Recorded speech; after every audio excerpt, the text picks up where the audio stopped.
All right, so thank you so much, Latrice, for chatting with me today. When I met you at Luminary, I knew that like there's something to this woman. I want to get to know her a little bit better and chat with her.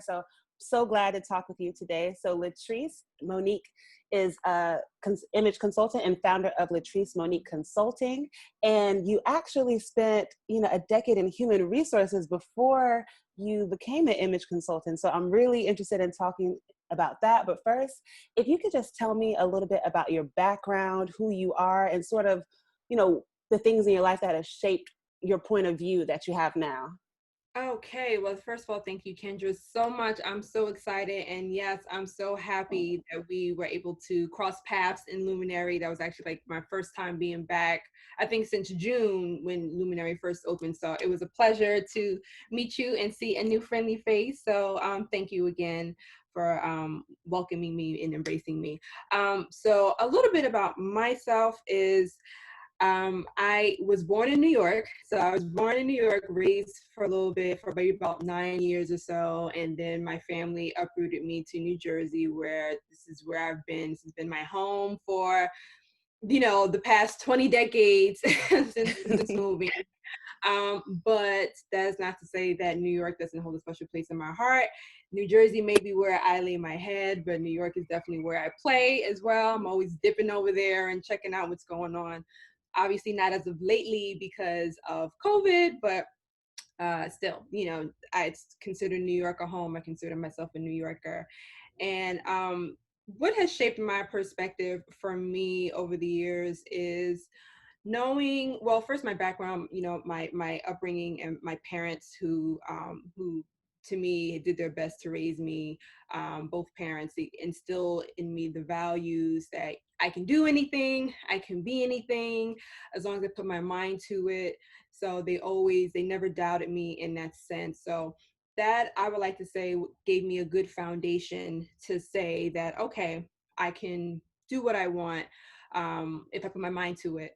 But I think as I getting older and seeing other influences around me, whether it's close family friends who are very successful, or mutual friends of the family who are also successful, my surroundings, and I guess slightly the expectation as well that they people, especially who knew me growing up and knew my family, always kind of wanted me to, or expected me to do great things.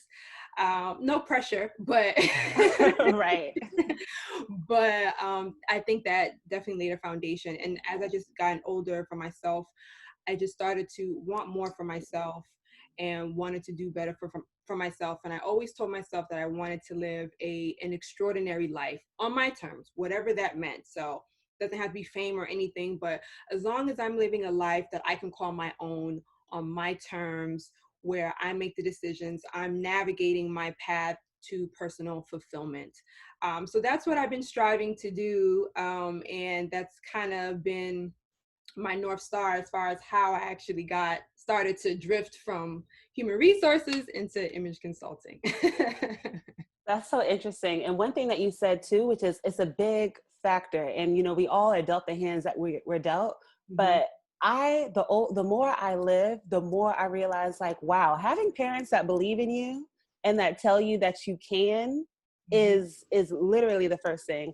And Mm-hmm. then those expectations too, because I know me, even especially if you even if you were, just did well in high school or something like that, or you did well in college, and it's like, okay, I can't just be out here now. What's next? So Yeah. I definitely can relate to that. So tell me, how did you go from HR to image consultant?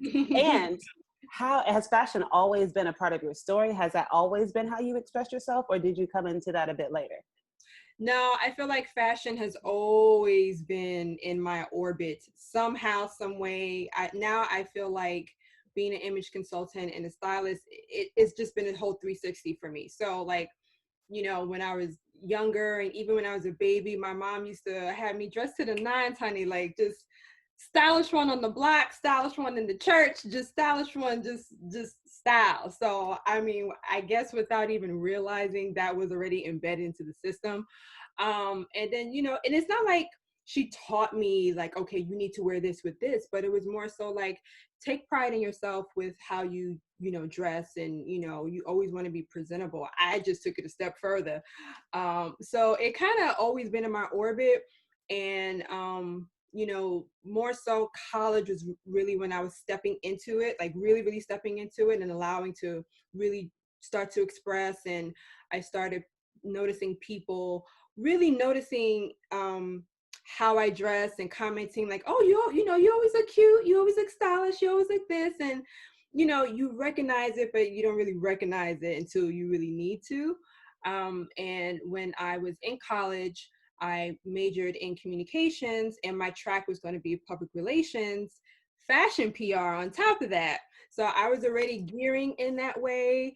And when I had graduated, or just about almost about to graduate, I also started my own fashion blog, but realized I hated to write. So that was a no-go. So I just dropped it all together. And when I graduated in the worst time of an economic downturn. So I couldn't get a job. So I started to transition into HR, because of course Sally Mae came knocking for them loans, and she was ready to put me to work and make her, she's my pimp. So I'm like, I have to pay bills. And unfortunately, this PR work, I was doing odd jobs, and I just couldn't get my foot in the door fast enough, to help support myself. So I transitioned into HR, kind of dropped the whole fashion thing altogether, besides my own personal preference when it came to style and fashion. And that's where I've been at for, almost the past decade, climbing, the corporate ladder, and, really taking the HR thing seriously, becoming certified and everything, the whole 9 yards. And as I started to climb the corporate ladder, I started to also see how ugly corporate can be, especially when it comes to determining when your next elevation is going to be. Mm-hmm. And I noticed that not just for myself, but for others who were, higher than me, seeing them bust their humps and, give brilliant ideas and really show that I'm ready for the next level, and just get passed over and passed over and passed over. And I'm like, this is nuts, like bananas. Like I just can't even fathom. And I started going back and thinking to myself, like, Latrice, you always said you wanted to live an extraordinary life. Is this part of it? Like, is this part of that fabric? Because what are you doing? You're doing everything under the sun to make sure that you are qualified, educated, experienced enough to make sure that you're being noticed.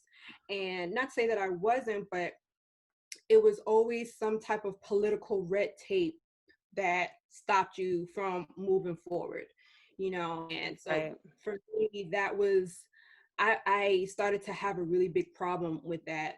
Not to mention the whole rat race in general, the whole I'm working 12 plus hours a day, getting home, having to spend, X amount of hours to do with family stuff, personal things, and you're exhausted. And I'm like, is this life, for you to, for us to just be doing this all the time, when with a vacation here or there, scheduling a vacation, but Get it's your like, 5 days in when you can, and then go thank back, you. just so you can have enough energy to go back to doing it all over again. Exactly. It's like rinse and repeat. And to me, I'm like, this can't be, there has to be more, there has to be more to it. And of course I could have found another job. I was actually looking in everything, but I really said, if I go to another job, I'm gonna have to do the same thing, start from the bottom, try to get to the top, deal with the politics. And I said, you know what, if I want to change the trajectory of my life, my family's life, and, my lineage coming after me, you know, I feel like I'm pretty strong enough where I can bet on myself. I can bet on myself a little bit, and that required a lot of prayer. but it was I had to really start to think, like, is this what I want to do for the next 20, 30 years until I retire? Do I want to keep going through this rigmarole, this rat race, and finding the right corporate home for me that's going to recognize my talent and, take me on and give me great personal development? Or can I do that myself? Can I take the reins and do that myself? So I started to do a lot of thinking and self-reflection, and I said, prayer. And that led me to reading this book by Robert Kiyosaki. I don't know if you're familiar with him, but he has a whole book system called Rich Dad Poor Dad. Yes. Yeah. Mm-hmm. I was reading the Rich Dad Poor Dad's Guides to Investing, because I don't know, when I was going through my my transition, I said, well, you know what, let me read about investing, because isn't that what you're supposed to do? Once you get to a certain age, aren't you supposed to just start investing? So I read that book, wanting to learn more about investing, but it actually gave me something so much more. It actually lit the fire for me to start to think like, okay, I definitely have to start my own business. Like, this is it. Like, I have to do it. It literally lit the fire and got me thinking, all right, let me start writing down everything that I'm good at. Because remember, I told you at the point I had dropped fashion, I wasn't really thinking about it. So I was really making the list, like, what am I good at? What am I good at? And when I said, you know what? I don't toot my horn, but I'm pretty good at this fashion thing. So let me start to dabble in that. And slowly the wheels started turning, and I started putting things together and researching and getting formal education on it. And next thing you know, I was establishing my LLC in 2018, and I launched later on that year, and it's been a journey ever since. Wow, that is such a one inspiring story, because sometimes you really do have to pause at whatever track you've been on and Mhm. say, what am I actually good at? Like, where do my skills lie? And in the beginning of your story, I was just laughing because we had a similar journey, but kind of opposite. Like had a communications minor. I majored in psychology, which was a whole nother deal. And then I was like, okay, ended up minoring in journalism. And I was like, okay, I like nonfiction. I was like, what do I like? I like fashion magazines. Let me get a fashion magazine internship thinking I was going to be writing, but I Yeah. actually ended up styling. Ah, okay. But now I've gone back to writing Got because it. I realized like my thing is pulling clothing is, I like to look at but pulling clothing, Yeah, oh it's a goodness. whole nother thing. But if you have like, a team that you're working with and assistants and stuff like that, I have gone on plenty of walks carrying bags, getting on the train with garment bags and shopping bags full of It's a clothes. whole And different experience, man. you think you're about to be living this glamorous life, but actually you're going to be carrying bags. Yep, yep, So yep, you yep, have to love it. It's not something that everybody can just, jump into, because I think specifically when it comes to fashion and yep. beauty, it touches everybody at some point, because maybe you wear makeup, or maybe everybody buys clothing, but you really have to be cut out for it. So you said also that you educated yourself a bit. So between deciding, okay, this is the route that I'm going to take, and then actually launching it, what were some things that you started to do to educate yourself?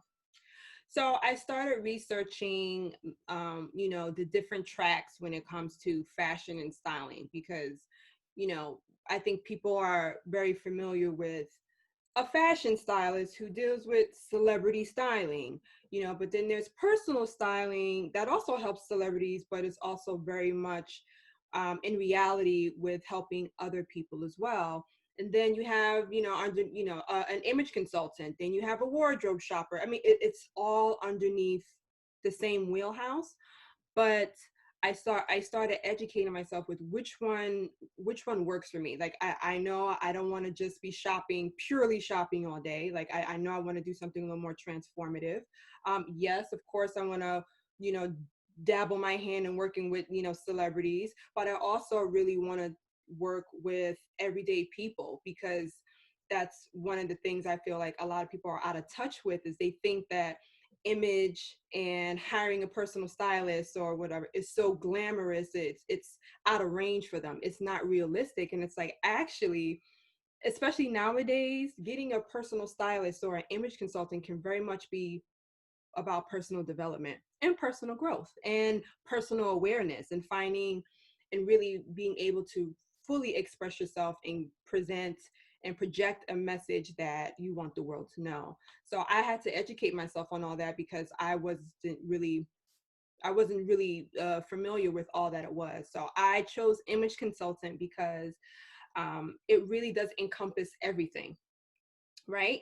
It really, to me, it's a lot deeper than just what a fashion stylist, we do. Like I also got educated on being a fashion stylist, and I got a certification as well for that. But the image consulting gave me a lot more knowledge than being a fashion stylist. That the fashion stylist really prepares you for, like you said, the interning, the ripping and running, the photo shoots, like, all that great stuff. The image side, the image consultant side, really allows you to really get to know a person, to see what they really feel about themselves and what they really want to express, and then take that and be able to allow them to show it outside to the world. And it's also not just about style. Image is also about how you behave and how you communicate. So it's a trifecta. So to me, I felt like being an image consultant and saying that I'm an image consultant gives me more room to do more things and to go into more avenues, public speaking, corporate, and as well as doing the fashion styling or the personal styling. So to me, it's the biggest umbrella that incorporates everything. Wow. So it's really about not just about getting dressed, but it's really about showing up and how you present yourself to the world. You got it. In totality. In totality. Which makes sense because honestly, it's really hard to style someone without that aspect. Because I know in the past, I was like, editorial, I love editorial all day. Yeah. Personal styling, you have your opinions, you have your personalities, you have your mood. I remember I was just at one point where I was like, you know what, personal styling, I can't do it. If I say it looks good, it looks good. But you can't, operate that way with your people. So tell me more about what you do with your clients. So say I come to you and I'm like, okay, I'm in a new industry now. I pivoted before. I was, more focused on PR before, and now I'm on editorial and I want to switch that up. Where would we even start? Well, I would be starting with first, okay, you giving me all that background, right?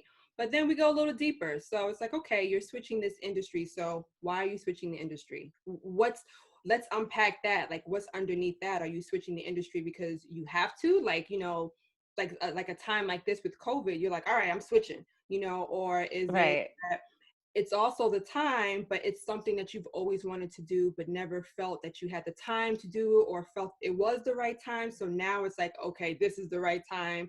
And so we peel back the onion layers to really get to the heart of why you're doing what you're doing. Why now? Why coming to see me now? Why saying, I think I need to hire an expert to really kind of help me and give me some guidance why that is.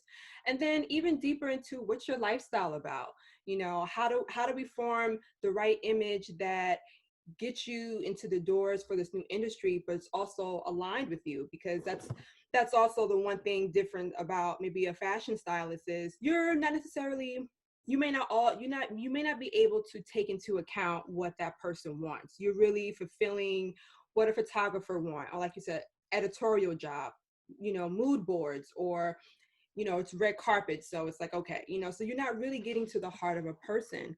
So with me, it's really finding out and pulling back those layers to see what you want, why now, what's the time now, getting to the depth of what stopped you before, what's been blocking you, why is that different now, what are your values, because I believe in wearing your values in your clothes.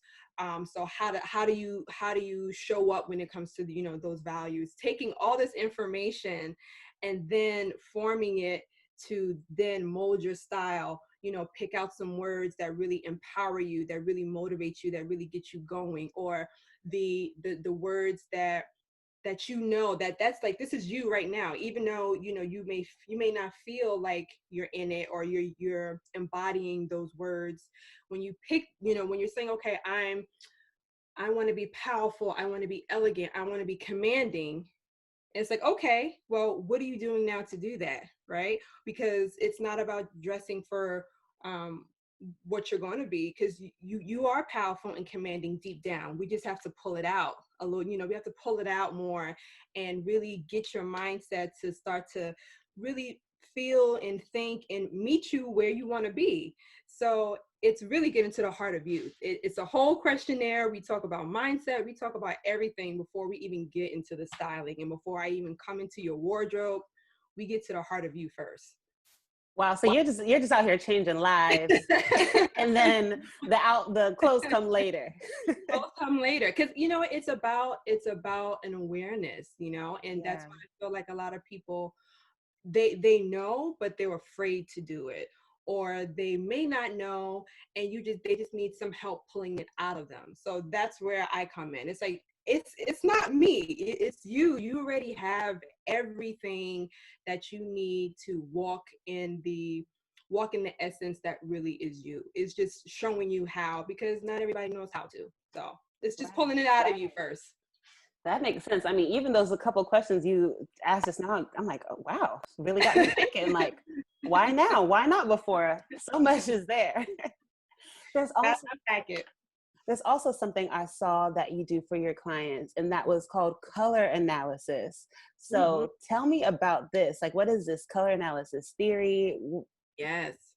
I love color. Let me tell you, I'm so big on it. I mean, I'm not wearing much of it right now, but I love it because color is such an amazing communication tool that I feel like people are not utilizing it at all. And if you think about it, a lot of us, we get stuck wearing black or black. And we're not really, using any colors, but there's so much benefits to it. When you're wearing the right colors, it makes you look younger, it makes you look vibrant.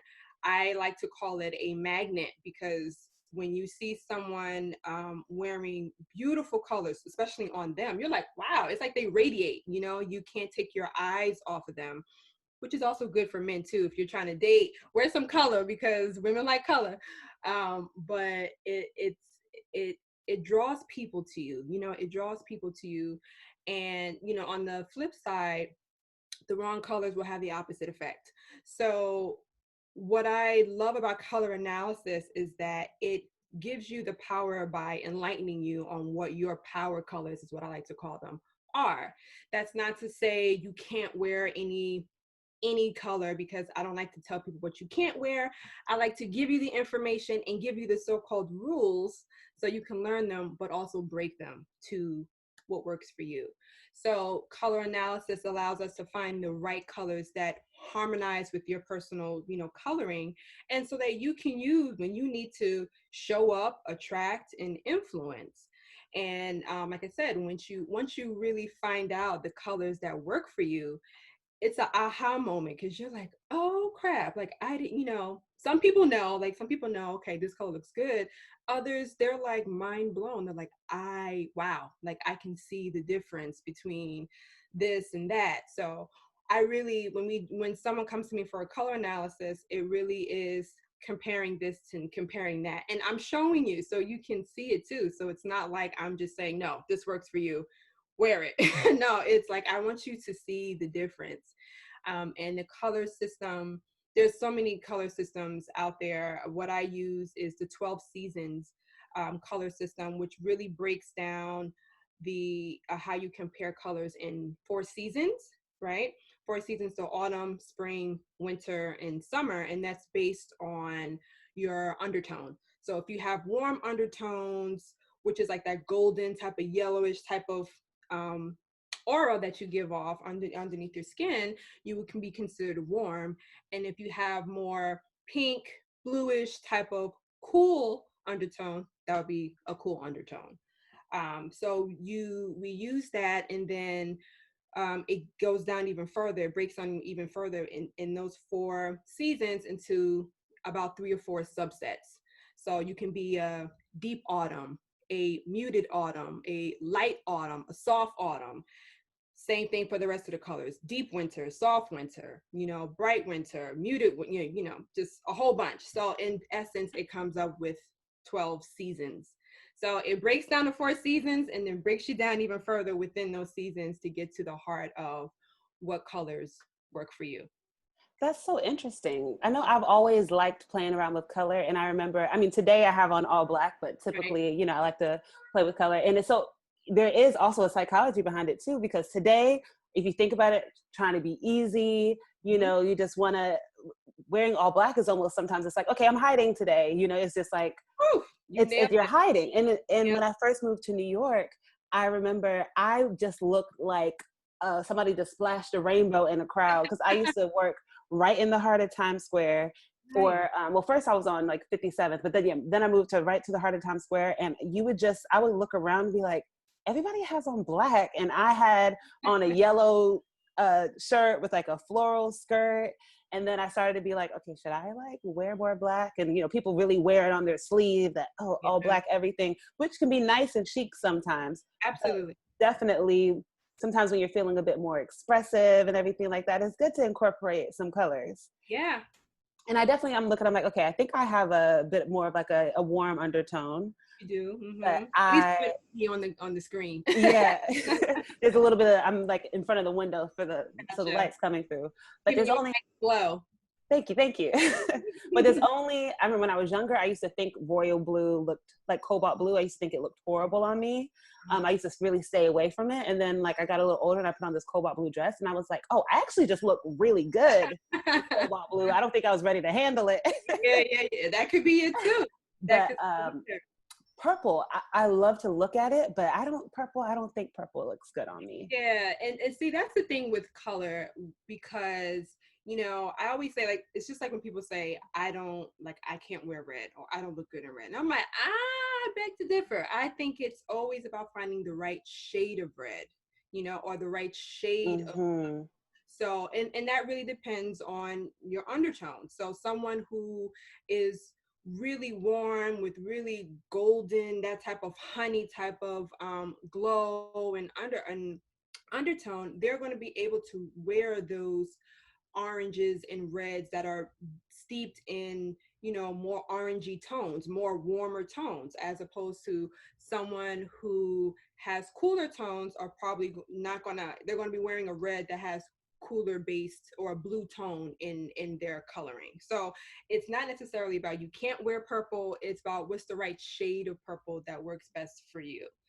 And that's for any color. Same thing. Yellows. Maybe you can't be the bright mellow yellow. Maybe you have to be the soft canary yellow or pale yellow. It really depends, but it runs the gamut. You just have to find out where you fit in, as far as the color wheel. But I never say, oh, you can't wear this. It's a matter of what shade is right for you. Exactly, because We have enough people telling us you can't wear this, you can't do this, blah, blah, blah, like enough. It's really about, let's find the right shade so you can, own it. definitely. I love that. So about the business side of this. So I'm sure that was a bit of a leap of faith, especially when you're going from stable HR to something that is more client based. So one, are you side gigging right now, or are you full-time image consultant? I'm a full-time image consultant. Boy, has it been a journey, a great one though. But yeah, so when I launched my business, I launched it officially in 2018. And from there, it was really trying to navigate side gigging it with the full-time job. And, my job wasn't entry-level based, so it wasn't like I can come in, sit in and do stuff. I had to meetings and interfacing with, um, all types of level of people. So it's like, okay, so how do I how do I do this? Because by the time you're done with your full-time job, you're exhausted. It's like, I have this dream now, so I have to work on fulfilling my dream. So I can't slack and just come home, and the minute I get time for myself, I'm like hanging by a thread. I'm like, I want to sleep, but I'm like, I have to work on this. So it started to become a lot. It started to really start to contradict. And the more I started to put myself out there, the more I started to talk to more people, the more I really started to get into it, I was also dramatically losing interest in my job fast. Like there was no room. It was like, this is going up, this is going down, way down. And it's like, like you said, it's stable. So when is the right time to jump? You don't know, right? And I used to always ask myself, I always knew, I said, this is not going to last long, but I don't know when that right time is to jump. I don't know when it is, it's stable. I got a 401k, I got a pension, I got a this, I got a that, I have all this stuff, and I don't know when it's the right time. But the cliche of is very true. When it's the right time. And I had that moment for me late, I want to say going probably early 2019. I had that final push, and I think it came from me pushing down the feeling of I have to go, I really have to leave, but I was very fearful. So one day I was just doing my regular commute into the city, into work. I was fine, and I sat at my desk, and I don't know, for some reason tears just came over me. I just sat down and I just started to bawl, like just bawl. I have no clue where it came from, but I just started to bawl. So I quietly excused myself to the bathroom, but I had to sashay to do it. But I quietly went to the bathroom and just took a couple of minutes to get it out, collect myself. And that was the day that I knew time to get the ball rolling. I didn't quit right then and there, but now it was, okay, what I need to do. Let's get this in order. There you go. That was all I needed to really push me into, okay, what do we need to do? Let's get all of our ducks in order so we can, make the move. And once I did that, that was October of 2019. I left my job full time to do this. I left my job to do this full time. Wow. Well, congrats to you for pursuing what was on your heart, because so many people will leave something at what if forever or just far too long. So sometimes you just got to take the leap. Yeah, it was hard, let me tell you, but I feel like I was in a position somewhat to do it, I didn't have the mega house, or I didn't have the kids. I didn't have anyone relying on me except for me. It was just me to take care of. So I felt like, well, life is only going to get more complex as you get older, as you start to do more. So I said, this has to be the time. I can't, if I keep saying, well, maybe I'll wait in 3 more years, what's going to happen then? Something else might come up where it's going to stop me from doing it. Or if I say, well, maybe when I'm done paying off student loans, but then something else might happen. So I was just like, you know what, I'm in a position to do it, I think. So let me just go ahead and jump with both feet into the ocean, and a net's going to appear. Somehow, some way, I'm not going to drown. Yes, that's the attitude you have to have. Mm-hmm. So how did you first go about getting clients? It was really reaching out to my network, really tapping into my network and telling people what I was doing. And then also meeting what I like to call your biggest partner supporters, your big ambassadors, in a sense, collaborators, or people who complement your business, like photographers or hairstylists or, coaches, really tapping into them as well to say, hey, if you guys, if you can reach out to your client base or to your network, to really start to help, that'd be great. Reaching out to people that I didn't know for advice, or, for people to allow me just to style so I can get some type of portfolio, because, we're in the age of reviews and people want to see and they want to try before they buy. So I said, let me try to do something that can show people what I have to offer so they feel more comfortable, working with me, and okay, I see what she can do. I'm comfortable. So it's doing that, and a lot of networking, and, joining places like Luminary and stuff like that, and a coach as well, hiring. It's doing all of the things pretty much. Doing all of the things. Cannot forsake your network, because sometimes you can just be looking around, who is going to help me with this? And it's like, cast the net into, the people that are already in your life, and you never know who might know somebody or who might be interested in what you're doing, or who can just like champion you and shout it out to their own network. And then also what you said was good is, don't forsake in investing sometimes in a coach or someone who can take you along. That is something I fully believe in, and I'm taking advantage of right now myself, actually. Yeah. So you take the leap, and then COVID. Yeah. Oh yeah. So I'm like, oh my God. But I'm a woman of faith, so I always feel like things happen for a reason. And you know, of course, nobody wanted this to happen, but I took it as a time when I wasn't going through my up and downs of what's going on, what's happening, and so during my good times, my good moments, I've been taking the time to really strengthen the foundation of my business.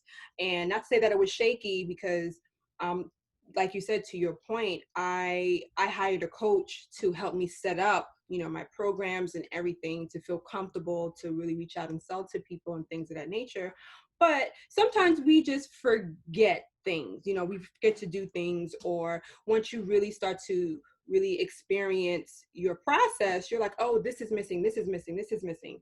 Or even just taking a look at how you can be more impactful and be more transformative. So I've really been taking the time to really strengthen my business in the best way, because I do feel like, especially now, because there's so many people who are transitioning, whether that's into a new industry, into entrepreneurship, or they're just trying to rebrand themselves altogether to get to the next level. Like, things are moving, and things are happening, and people still need help. They, especially now, because they're like, I don't know what to do. I don't know how to rebrand myself or to transition myself. So it's like, I want to be as ready as possible for when as many opportunities come knocking. I don't want to have to be drowning.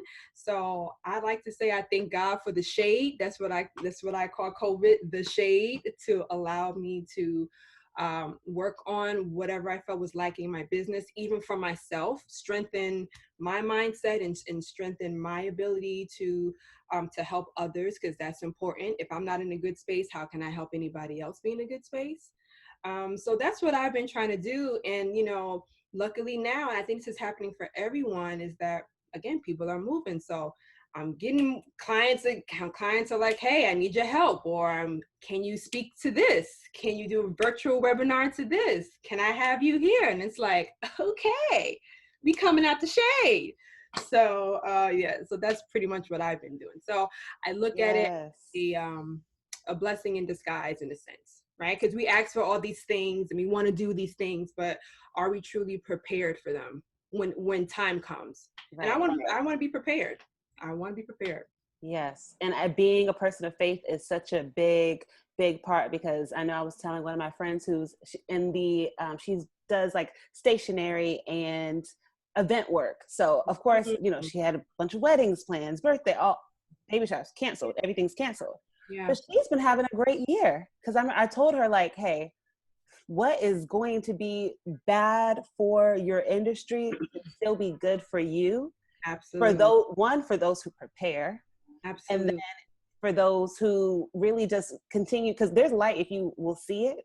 And so I think that when you choose to see it, you definitely attract it to you. So I'm so I'm so happy to hear that this is the shade has been good, and that we're stepping out of the shade. We're stepping out of the shade, so it's good. And I always say, even now, now is the time to get your image in order, because it is, whether or not we choose to realize it or not, we all have a personal brand, right? And people like to think that a personal brand is, again, for celebrities or for the, notoriety and everything. But it's like, no, we all have a personal brand. We all work, whatever we do, we interact with people, and what people experience when it comes to you is part of your personal brand. So, and when you're meeting new people, your image is at the forefront, right? Like, without saying a word, someone's going to make their assumptions and their perceptions and their judgments when it comes to you. When they meet you, when you open your mouth, everything. They're just going to make those judgments. So when you start to realize that, and if you're trying to knock down doors, or you're trying to influence, you're trying to attract, or you're just trying to elevate, you need to have your personal tools, your secret weapon in order, which is yourself, so you can really rise. So that's why I always see it, like, I feel this is more so personal development than, you know, how people like to see it, because it is about getting yourself in order, because you want to show up and show out wherever you go. Definitely. Yeah. Well, this has been so good. And I'm like, I could talk to you all day. Likewise, girl. Thank you so much for having me on. But I'm going to definitely respect your time. So where can people find you? How can we get our life together? So you can always check out my website at www.latricemonique, MONIQUE.net. You can find me on Instagram at L Monique Consulting, and you can also find me on LinkedIn at L Monique Consulting. All right. So I hope the people will take advantage of that. Yeah. Thank you so much, Latrice. It's been such a pleasure talking to you. Right. Thank you so much, honey. Okay.